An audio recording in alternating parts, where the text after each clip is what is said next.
Okay, so what we are looking at in front of us is a wall of sediment that we hope to use as a kind of a history book, an alluvial archive that describes and documents the flooding history within the valley upstream of where we are at this point.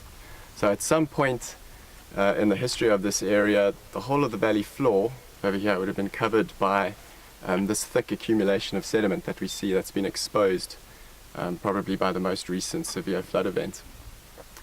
And over time, with each flood that came down the valley, a layer of sand and then finer material would have accumulated and been stored and recorded in this alluvial archive, this sediment face.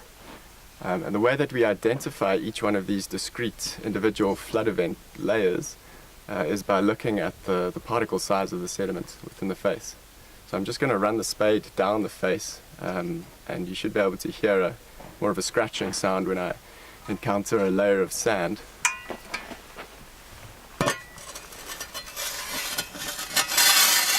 Okay, so that scratch is a layer of sand, and during the early parts of a flood or towards the peak of a flood event, the river is carrying all of the material that's transported to it from its catchment. So all of the cobbles on the bed, all of the slightly finer material like the coarse sand, and then finer material like silt and clay is all getting carried along in suspension within the flow. But as the flood starts to subside, the larger particles will be deposited first, and they'll settle down to the bed, and then the sands, and then the silts, and then the clays. So each sequence of sand or coarse material fining upwards to the silts and clays is a record of one individual flood that's stored within this sequence.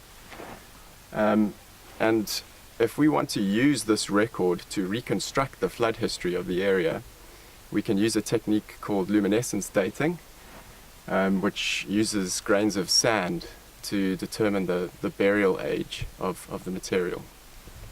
So the way the luminescence dating works is everywhere beneath us, the radioactive decay of minerals within the rock and within the sediment is filtering up through the soil profile and through the sediment profile, and it's supplying energy to the material that's accumulated within this sediment sequence, energy in the form of ionizing radiation.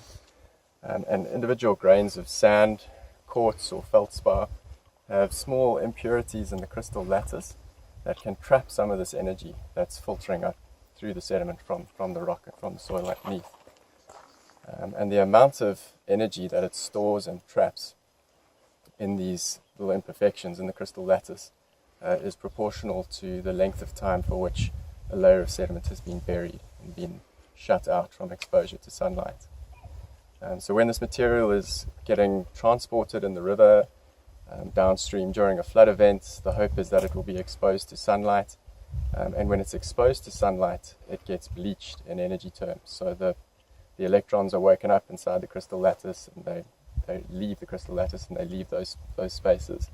And then when it gets buried and it gets shut off from light, it starts to accumulate this energy from the surrounding material, and that amount of energy that it accumulates is proportional to the length of time for which it's been buried.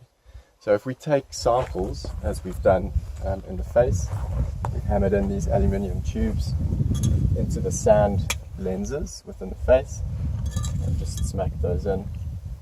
That'll keep the sediment free or away from light until it can be taken to a darkroom lab at the university for dating. And then we also take a sample of the material surrounding that point to get what's called the environmental dose. So that's the supply of energy to this particular point within the face. And with that information, we can calculate the age of each of these sand layers, which each represents a discrete flood event. And there are 6 discrete flood events within this particular vertical face. And we can use that information to work out what the historical flood frequency has been in this area. And that's really important because for this river there isn't a gauged flow record. There's no hydrological data. So we can use the story that the geomorphology is telling us to reconstruct the flood history of the environment.